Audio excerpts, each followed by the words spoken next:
Ladies and gentlemen, Hello there, coward.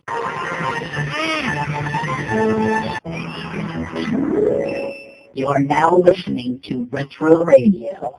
Hello everyone and welcome to another edition of Retro Radio, your weekly online real player source of news and information on classic arcade gaming, brought to you by MonroeWorld.com. I'm Shane R. Monroe, your host. Welcome to the program.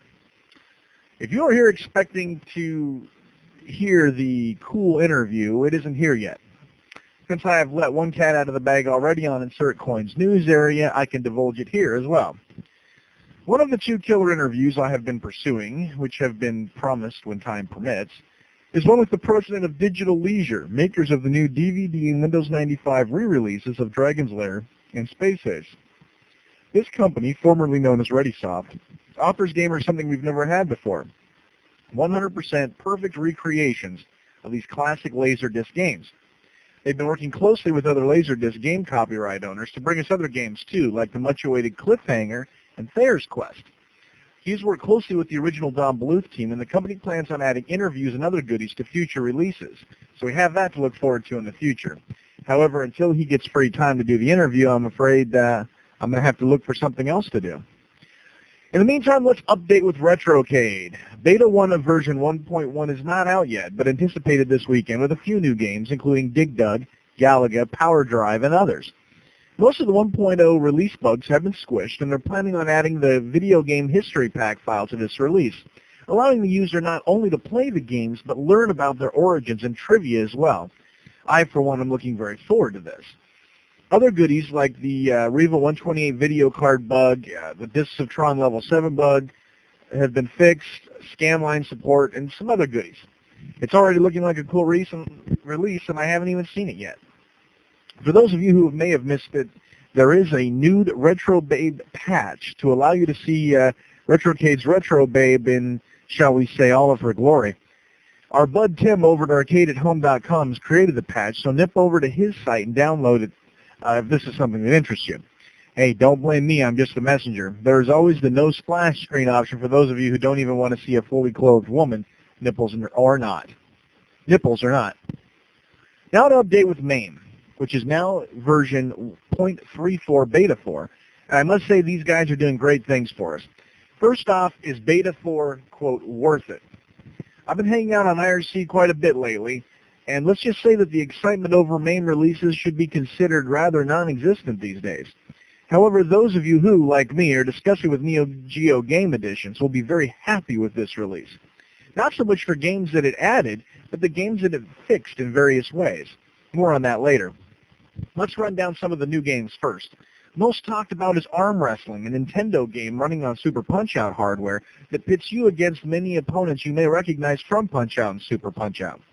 I haven't played the game emulated, but I remember it in the arcade. It seems to be the big game of this release. Also of honorable mention, Mr. TNT, Tiger Heli, Turbo, but it's preliminary, don't expect to play it, Arkanoid 2, the Discs of Tron upright version, Dynamic Ducks, lots of Sega games like Quartet 2, Alien Syndrome, etc., but they're not working yet, Wonder Boy Monster Lair, and Wrestle War. This too offers preliminary backdrop support for Discs of Tron. Be sure to look at the what's new.txt file for more information on how to enable it. So what did I mean about old games being fixed? Well, let's talk about sound for a minute. I don't know about everybody else, but for me, audio often makes a difference to me whether I'll like or dislike a game. Case in point, let's take two modern-day examples, Half-Life and Unreal. Two very cool first-person 3D shooters, basically. Both graphic engines are amazing. Half-Life uses a modified Quake 2 engine, although you won't recognize it as such, and Unreal uses its own new engine. While Unreal's graphic engine is nothing short of stunning, on the right hardware anyway, and the other elements like AI are fantastic, its sound quality is just okay. Now look at Half-Life. A slightly dated graphic engine, but very, very well used and modified. Excellent AI and storyline elements, plus more involvement with the game elements themselves. Half-Life's strongest suit, however, over the others of a genre, is its incredible sound system. Using a software-based digital sound processor, the sound is so much better, cleaner, and more accurate than in any game I've ever played. Audio follows you around properly as you move. As you move from one end of the room to another, the speaker noises within the room would change properly. Or as you walk by people, their conversation moves around you properly as you'd expect it to. The surrounding size and material makeup actually alter the sounds that are heard. In other words, footsteps sound different in a hallway than in a cave or a large room. This sound engine simply took my breath away, and I found Half-Life a better game than Unreal because of it. Now let's look at emulation in general. First, this isn't an intent to put down any emu without sound or partial sound. I couldn't write an emu if I tried, and your efforts should be saluted. However, games like Rastan and Ninja Warriors just aren't the same game without sound and music. Some games, like Gorf, in fact, aren't nearly as much fun to play without Gorf bitching at you and telling you your demise is near, blah, blah, blah, blah, blah. So when I say that the main team has fixed older games this release, I mean sound fixes. First, Donkey Kong finally supports accurate sound. I must say I've been waiting for this since they dumped sample support. Although I haven't found a Donkey set that actually works yet, not even Dave's, I eagerly look forward to playing this old game again with the benefits of accurate sound. There's now sound in all working System 16 games. That is no arbitrary feat. There, it's hats off to Phil for that one. Finally, a huge thanks, big huge thanks. I'll send you my firstborn, or wait a minute, this will be my secondborn child.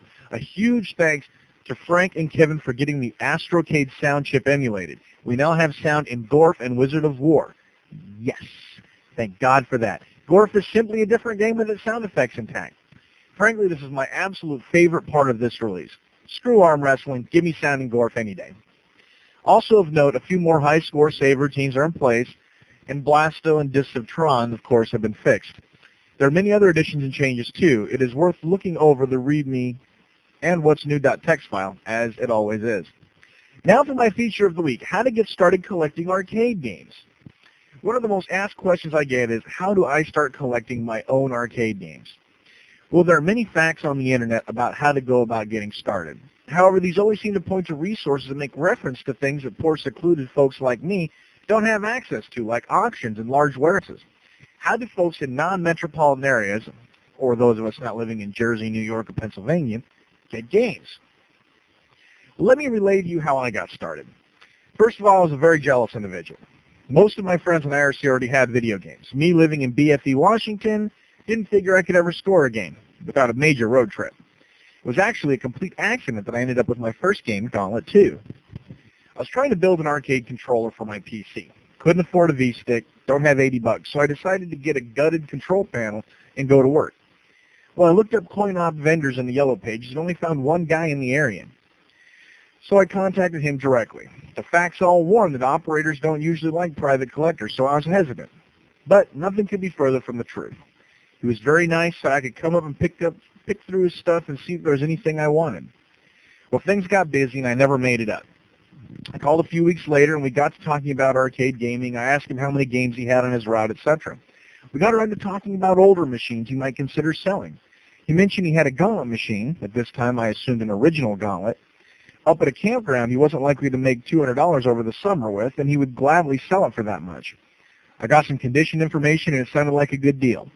We made an agreement and he decided to deliver it to the house, although I would never expect this from anyone. Always assume you got to go get the unit or pay a good hunk of change for delivery.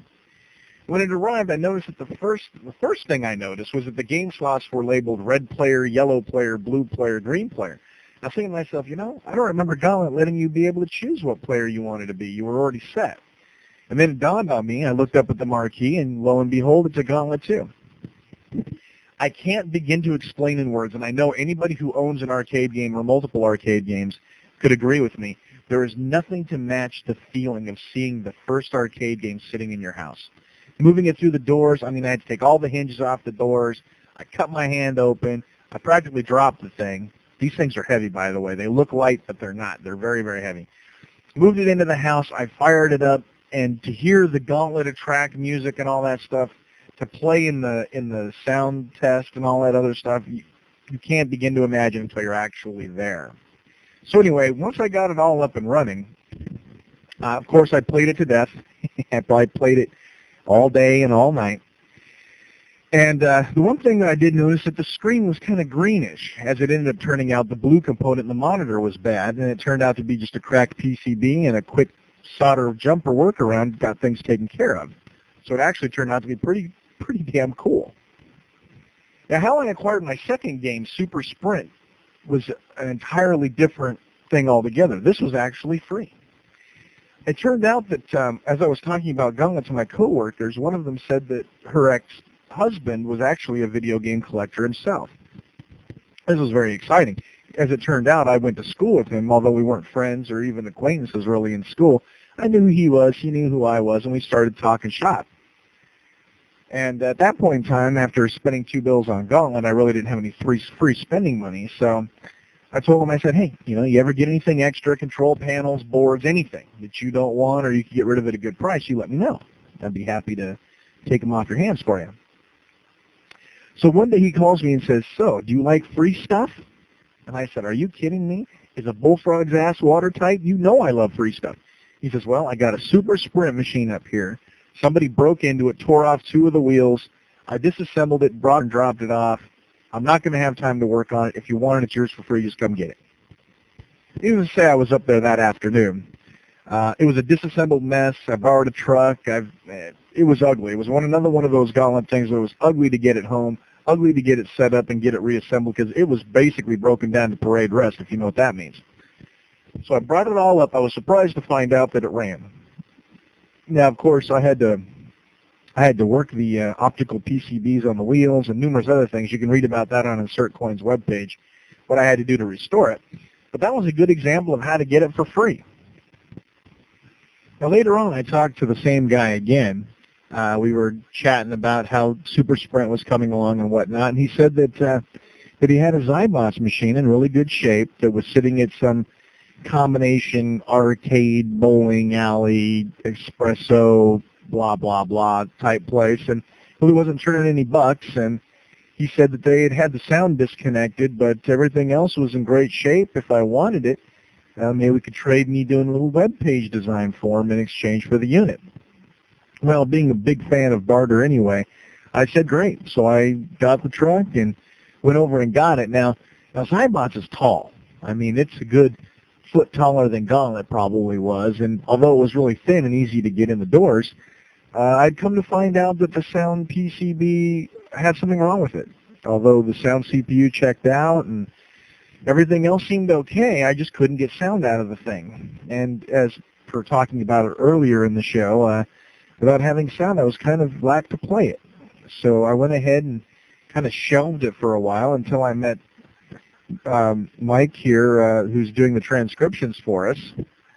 Anyway, he managed to score a great deal. He picked up some 20 arcade cabs for like $15 a piece, some working, some not working, and one of them happened to be a Zybots that he planned to gut and put a Mame unit in there, a PC and a monitor and whatnot. And since Zybots didn't have a monitor anyway, he figured, well, he's going to pretty much scrap the pieces. Nicely enough, he generously donated the board. Didn't even ask me to pay for shipping, which I offered that and more. And sure enough, as soon as I plugged that soundboard in, Zybots was up and running. So that was an exciting end to a potentially nasty situation. But the real trick, I think, behind it, especially for the small town folks like me who just, you can't nip over to a huge warehouse and go through and pick a game out and buy it, is to make friends with the local route guys. If you go to a 7-Eleven or a Circle K, whatever, and you see a game there, check for a sticker that says who owns the route. Give him a call. See if he's got any extra boards or controllers or whatnot. Go see his place. See what he's got to offer you. And you never know. He may have, like this guy did, a machine that wasn't making any money, make more money to sell it than I would leaving it running, and go from there. That's really your best bet. Now, if you're lucky enough to get to an auction or live in an area where you can get to an auction, that would be exciting. Most of the people I know have bought theirs from auctions or from other private collectors. So that's sort of my rundown on classic arcade game collecting at home. Certainly, if you have any questions, feel free to submit your questions to me at webmaster@monroeworld.com. I'd love to share my experiences and help you out with anything I can. Now that I've had a little experience working on these guys, maybe I can help you out.